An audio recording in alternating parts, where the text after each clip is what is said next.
High বন্ধুরা, রিনার নার্সারিতে সবাইকে স্বাগত। আজকে সামনে যে গাছটা দেখতে পাচ্ছেন এটা হচ্ছে আগে, তো এই গাছটা আমরা আজকে রিপোর্টিং করুম। তো রিপোর্টিং করার একদম ইচ্ছা ছিল না, কিন্তু বাধ্য হয়ে আজকে রিপোর্টিং করতে লাগতেছে। রিপোর্টিংটা করতে লাগছে কী কারণে, এটা একটি কারণ আপনারা দেখাইতেছি। কীভাবে দেখাইতাম, গাছটার মধ্যে দেখেন প্রচণ্ড পরিমাণে কাটা, যার কারণে ধরতেও অসুবিধা হইতেছে। তো এটা আজকে খুব কষ্ট হইব আজকে এটা রিপোর্টিং করতে। তো আমরা চেষ্টা করুম কোনোভাবে এটা রিপোর্টিং করার লাগে। তো দেখাইতেছি কী কারণে রিপোর্টিং করতেছি আজকে। এই যে দেখতে পারতেছেন কি কারণে আমরা রিপোর্টিংটা করতেছি। এটা রিপোর্টিংটা করার কারণ হলো আমার এই যে টপটা আছে, টপটারে গাছটায় ভাঙ্গালাইছে কারণ হচ্ছে এটার মধ্যে প্রচুর মধ্যে ট্যাপ রুট তৈরি হয়েছিল। তো ট্যাপ রুটে পুরোটা মাটি ধরে লাইছে, যার কারণে পুরোটা টপটা ট্যাপ রুট দিয়ে বইরে গেছে। ট্যাপ রুটের কারণে আর এটার যে কটেক্সটা আছে, কটেক্সটা হালকা হালকা আস্তে আস্তে মোটা হইতেছিল। তো এটার কারণে টপটার মধ্যে এটা প্রচণ্ড পরিমাণে প্রেশার ক্রিয়েট করতেছিল, যার কারণে টপটা ভাঙছে। এরকম একটা টপ কমসে কম 400 থেকে 450 টাকা লাগে। তো খুব একটা দুঃখের ব্যাপার, আমার একটা টপ, কি সুন্দর একটা টপ ভাঙা লাইলো। তো এটারে হালকা একটু একটু কেয়ার করার লাগে বা একটু লক্ষ্য দেওয়ার লাগে সেটা আজকে এরকম ঘটনাটা ঘটছে, নাহলে এটা এরকম হয় না।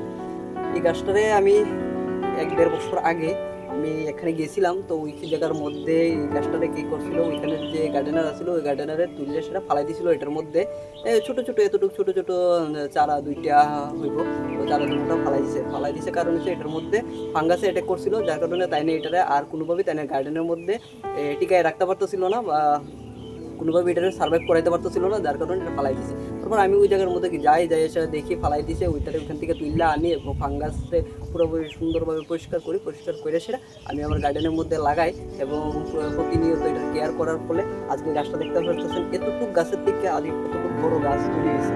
তো এটার যে আমরা যে এই রুটগুলি যে দেখতে পারতেছেন, এটা হচ্ছে আমাদের ট্যাপ রুট। তো আমরা এই রুটগুলির কোনো দরকার নেই। এই রুটগুলি সাধারণত গাছটারে তার সাপোর্ট করার লাগে মাটির মধ্যে, যাতে গাছটা না পড়ে, তার কারণে সাপোর্ট দেওয়ার লেগে এই রুটগুলি থাকে।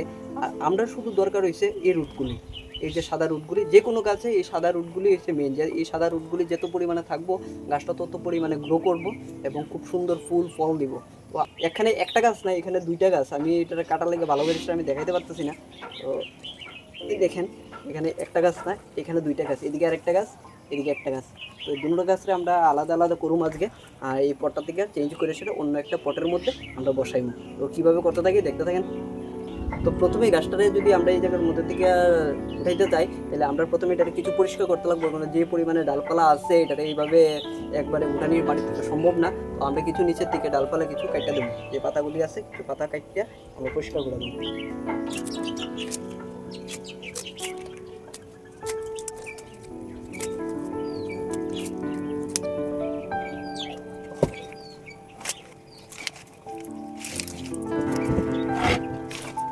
দেখতে পাচ্ছেন কি সুন্দর, দেখেন কি সুন্দর, প্রত্যেকটা বইরে গেছে পটের মধ্যে, যার কারণে এটা পটের মধ্যে গাছটা জায়গা হইতেছিল না। এবং কর্ডেক্সটা কত মোটো হয়েছে দেখেন, কর্ডেক্সটা কত পরিমাণে মোটো হয়েছে।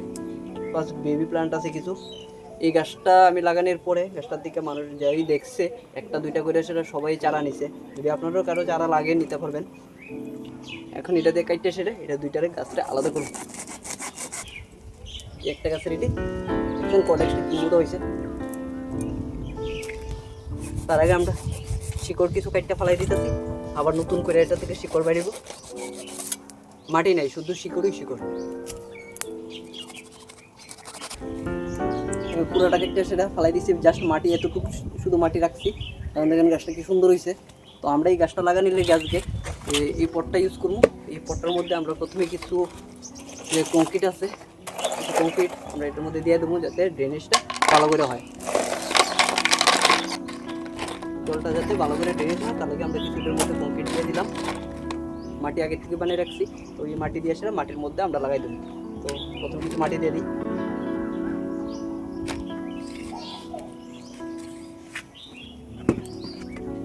কিছু মাটি দিয়ে দিলাম। আমরা গাছটা সুন্দর করে এটার মধ্যে বসাই দেবো মিডল করে।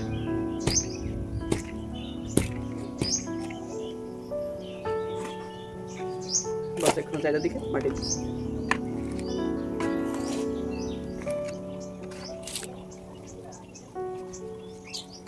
বাস লাগাই দিলাম। এখানে বালকানি বা সিঁড়ির মধ্যে রাখার লেগে একদম প্রপারলি রেডি। বালকানি বা সিঁড়ির মধ্যে রাখলে খুব সুন্দর দেখাইব।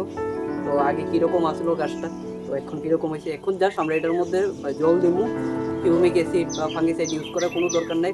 খুব সুন্দর সার্ভাইভ করতে পারে গাছটা, কোনো কিছু দরকার নেই, নিজের থেকে এইভাবেই সার্ভাইভ করবো। জাস্ট জল দিয়ে সেটা আমরা 1 সপ্তাহ লেগে এটা সেমি শেডের মধ্যে রেখে দেবো। 1 সপ্তাহ পরে আমরা এটা ডাইরেক্ট সানলাইটের মধ্যে আনো, আর কোনো কিছু দরকার নেই। খুব সুন্দর একটা গাছ। আপনার চারাও কিছু রেডি হয়েছে, চারাও কিছু বাড়াইছে, দেখেন চারা কিছু।